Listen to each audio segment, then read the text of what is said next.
현상이 뭐였습니까? 이것이 어찌 됨이냐. 두 가지 현상이 나타났습니다. 이것이 성령의 역사로 본 사람들과 13절에 보면 조롱하여 이르되 그들이 새술에 취했나 보다. 지금 현대인의 성도들은 어떻습니까?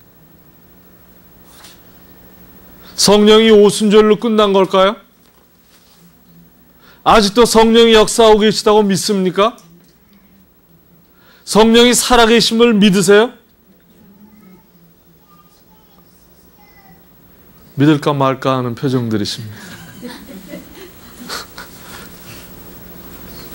오순절에 임한 성령은 지금도 역사하고 계세요. 그러나 내가 그분이 역사하고자 하는 일을 방해하기 때문에 그분의 역사를 체험하지 못하고 삽니다. 그분은 지금도 강한 바람으로 우리를 몰고 오세요. 환경을 잘 바라보시기 바랍니다. 내가 왜 이런 환경에 속해 있을까? 하나님이 역사하기를 원하세요. 그런데 그 역사를 왜 바라보지 못하는 것이? 그 역사를 이루시기를 왜 갈망하는 마음으로 바라보지 못하는 것인가? 내 안에 너무나 방해 요소가 많다는 겁니다. 그것이 무엇일까요? 성령이 불로 임하면 제일 먼저 일어나는 게 무엇입니까? 내가 죄인이라는 것을 알게 하십니다. 그래서 회개의 역사가 일어나는 거죠. 이것이 첫 번째 순서입니다. 내가 성령의 임재와 성령의 내재를 알든 모르든 예수를 믿고 나면 제일 먼저 이루어지는 것이 회개입니다. 왜? 내가 죄인이라는 것을 깨닫게 하세요. 이때까지 보지 못하던 것을 보게 하시는 것이 성령의 사역입니다. 그러면 그것이 마지막일까요? 회개는 하나님을 믿고 출발점입니다. 이제는 내가 깨끗한 사람으로 변화해야 되겠구나. 이제는 내가 하나님이 원하는 삶을 살아드리도록 전진해야 되겠구나. 그러나 아직도 그것을 방해하는 요소는 무엇입니까? 제일 큰 게 두려움이죠. 두려움. 내가 이렇게 한 말이나 한 행동을 하면 다른 사람이 나를 어떻게 받아들일까? 성경은 분명히 말씀하십니다. 하나님을 경외하는 자는 안전하지만 사람을 의지하는 자는 올무에 걸린다고 말씀하세요. 우리가 사람의 눈을 두려워하기 때문에 하나님을 찾을 수가 없습니다. 오늘도 성령의 불은 내 안에서 방해하는 요소를 꺼주기 위해서, 태워주기 위해서 역사하고 계시건만 나는 그것을 인식하지 못하고 산다는 겁니다. 또 한 가지 있습니다. 불의 혀라는 표현을 하고 계세요. 왜 불의 혀같이 성령이 임하겠습니까? 불로 임할 때 우리를 조명해 주시고 빛 가운데로 인도하시고 진리로 인도하시면서 우리에게 불필요한 것들을 소멸해 주시는, 그 다음에 우리 안에 끌어오는 열정이 생깁니다. 여러분, 두려움이 없어지면 예수 그리스도를 향한 열정이 생기기 시작합니다. 이것이 충만함의 표현이에요. 내가 성령으로 꽉 차면 가만히 있을 수가 없는 것이 우리들입니다. 불의 혀는 뭡니까? 우리 교회에 와서 말로 싸우고 그냥 저주하고 흉보고 이러는 교회에서는 구원이 없습니다. 그러나 정말 성령의 검, 성령의 검을 말하는 교회가 필요했기 때문에 불의 혀로 임하셨습니다. 이제는 내가 말하는 것이 아니에요. 내 안에 계신 성령이 말해주는, 그것을 원하기 때문에 이것이 온 후에 사도들이 나가서 교회의 시작이 된 것입니다. 여러분, 요즘 설교들 많이 들으시죠? 설교가 어떠신가요? 들으시면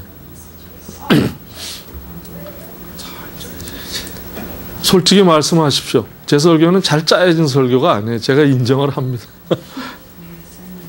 이것이 성령이 하는 설교일까요? 저는 의심하고 있습니다. 미사여구를 쓰고 사람의 지성과 감성을 건드리는 아주 매끄러운, 우리가 들으면 머리에 쏙 들어오는, 이것이 성령이 하는 설교일까요? 저는 아니라고 생각합니다. 성령이 오시면 제일 먼저 나타나는 것이 열정입니다. 내 마음속에 불같이 타오르는 열정이에요. 내가 영혼을 바라볼 때 저 영혼이 지옥 간다면 그 영혼을 위해서 내 목숨까지 드리겠나라고 하는 나타나는 것이 성령의 불입니다. 여러분, 우리가 이 세대를 본받지 말라고 한 사도 바울의 말씀, 패역한 시대라고 이미 말씀하셨어요. 나의 귀를 간지럽게 하는 거짓 증거자들이 올 것이니라. 여러분, 사탄이 와서 하와에게 얼마나 아름다운 말로 유혹을 했습니까? 여러분, 아름다운 말을 들으려고 노력하지 마세요. 여러분이 필요한 것은 성령의 기름 부음입니다. 성령의 기름 부음이 나한테 임할 때 내 안에 불필요한 것들을 다 제거해 주신다는 거예요. 말씀을 보면 성령이 너를, 그가 오면 그가 너희를 진리 가운데로 인도하시리라. 내가 성령의 기름 부음을 받기만 하면 예수 그리스도가 누군지를 알게 하시고, 예수 그리스도가 성령에서 나타내신, 성경에서 나타나신 그 하신 일들과 그것을 주관하시고 죽은 자 가운데 살리신 하나님의 능력을 내가 몸소 체험할 수 있다는 것. 여러분, 사람의 눈을 두려워하고 아직도 나의 구습에 붙들려 있기 때문에 내가 자유함을 얻지 못하고, 성령은 나를 오늘도 소멸하길 원하세요. 내 안에 하나님을 향하지 못하게 하는 것들이 무엇인가? 이것을 향하게 하시는 것이 성령의 역사입니다. 불러오신 이유입니다. 자, 이것이 임했을 때 11절에 보세요.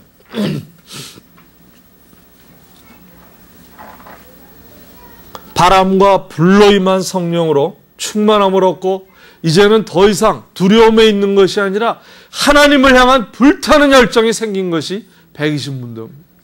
이제는 나가야 한다. 저 멀리 이방을 향해서 그들에게 복음을 전해야겠다고 하는 그들의 마음속에 하나님이 불로 그것을 이때까지 방해하고 하지 못했던 요소들을 다 제거하고 나타난 일이 11절에 보시면 우리가 다 우리의 각 언어로 하나님의 큰 일을 말함을 듣는다. 하나님의 큰 일이 무엇입니까?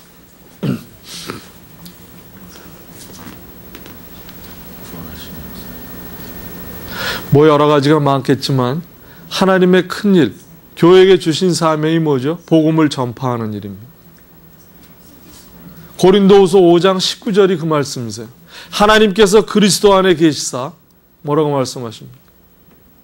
자기와 화목해 하시고 저들의 죄를 저들에게 묻지 않으시고 우리에게 뭐를 맡기셨다고 말씀하세요? 화목해 하는 말씀을 맡기셨다.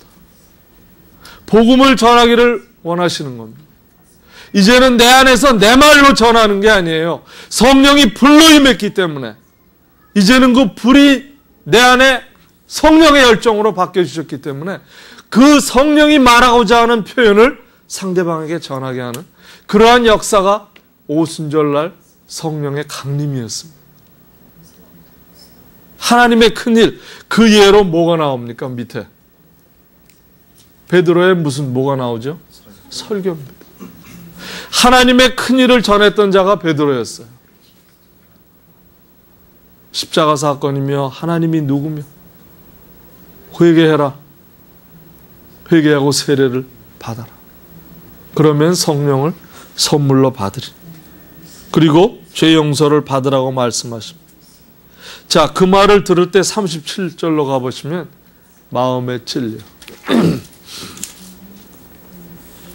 하나님의 말씀은 우리의 심령을 쪼개십니다. 히브리서 4장 말씀이시죠. 하나님의 말씀은 살아서 운동력이 있고 우리의 관절과 골수와 목까지 쪼갠다고 합니다.